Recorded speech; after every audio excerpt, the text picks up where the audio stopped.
Avi, I was thinking, it's so difficult to explain to non-paragliding pilots or people who have not flown the joy that we feel.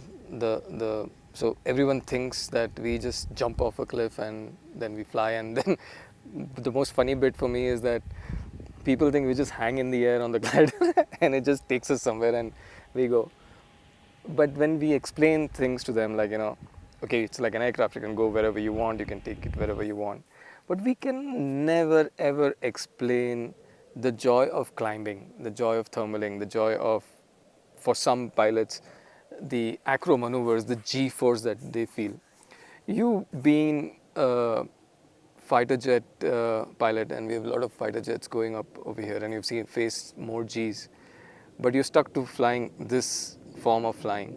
How would you explain? Maybe I don't do a better job. How do you explain to others the feeling of flying in the mountains?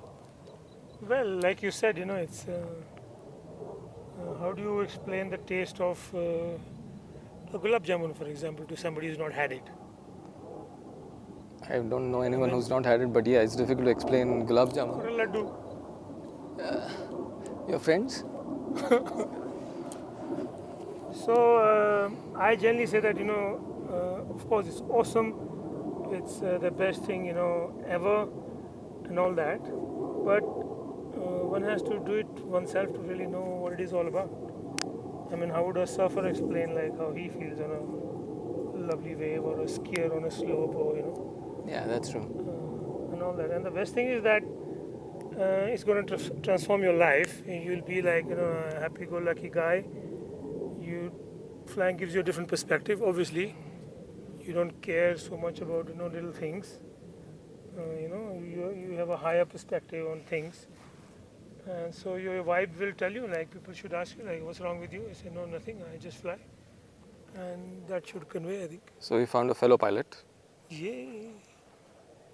What do you think about this, gentlemen?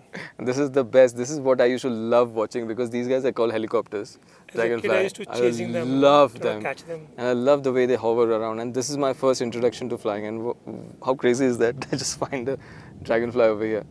These guys are So amazing, and they have 4 wings, and the way they hover, and then they move and they hover. I love this, and that's how I started thinking and liking helicopters more.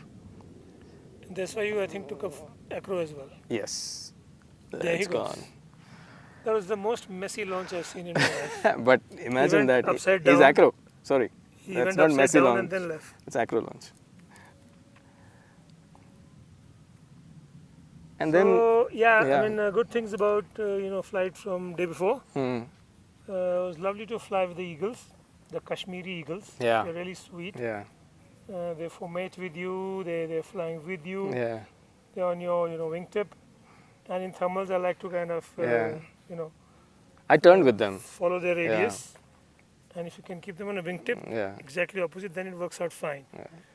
And then at the end of the ridge here, yeah. yesterday, I saw the first vulture I told you about. Oh yeah, you found the vulture there, Yeah, the only vulture that you've seen, This one.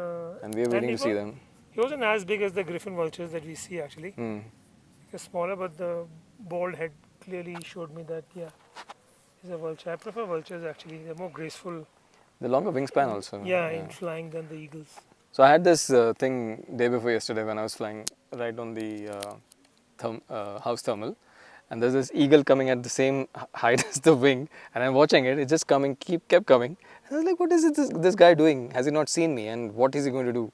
He had not actually seen me. So my glider is going here, and he's coming, and then he comes close, and he brakes, and then flies over.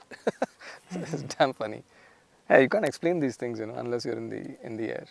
Yeah. But The best is when they're close to you and they turn their head and you have an eye contact. Eye contact, yeah. Oh, that's the most But amazing of feelings. these are the pleasurable things, and the things that we see. But there is also a lot of palpitation, tension. Are we doing the right stuff? So this decision making that we do on a continuous basis, I think also helps our personal lives somewhere, because Big time. constantly you're thinking, am I going here? Should I be doing this? Should I be doing that? And that feeling before takeoff. Oh my God, what am I doing? And then once you're in the air, you're a different person. Yeah, I mean, you just switch on, the flying mode comes on, and then you're at it because you're fully engaged. You're totally in the moment, and it's not the conscious thinking. Mainly, it's the your experience, Yeah. the subconscious that starts to take decisions, and you make friends with uncertainty. Yeah. And you're in flow. You're in real time with the universe. You're like Wow. in the moment and taking the decisions that you need to make the flight the best possible. Yeah. I And think it's just like life. No?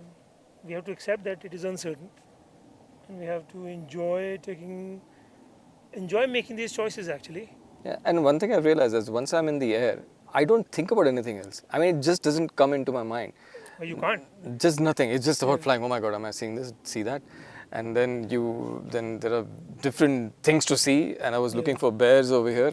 When I was flying close to the ridge, I wanted to see who lives there. There are two huts up there Yeah. that you can see as you climb. Yeah. Yeah. The yellow roof and the blue roof hut. Yeah, And there yeah. was a brown dog walking along the There path were around people there. there. And people. So you People just there, imagine and they. flying all the way up there and being I think able it to was a watch them. family. There was an Yeah. old man. There were Yeah. 2, 3 children. A little girl, and Yeah. I was like waving at them, and Yeah. they were waving. They wouldn't have expected somebody coming there. Yeah, and it was Beautiful. it took some guts also to fly there because we were very close to the rocks for me. Yeah, yeah, You yeah. guys had already gone, but I had to struggle to come up there. Yeah. It was amazing. So that's also the other side of flying. I mean, like with any other thing, you need to. They say that this is the only sport where we have to play with two balls. Enough of serious stuff now. What about the funny stuff? What have you what have you seen that has been the most funny thing for you while flying or during flying or some students without taking names?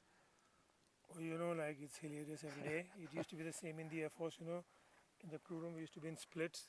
This one did that, and this one did that, and oh shit, what happened? Blah blah blah. Oh fuck, this one did this. It's the same.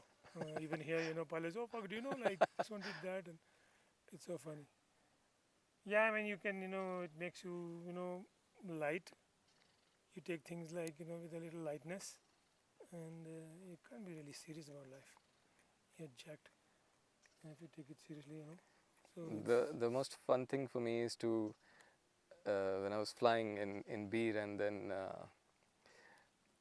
a vulture came close to me and I was trying to go towards him and we were at about 3,000 something and I get this call on my radio.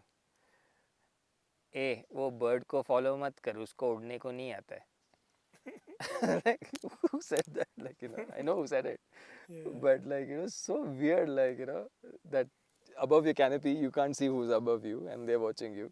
That was the funniest thing, and I laughed. A lot of people laughed on the radio that day.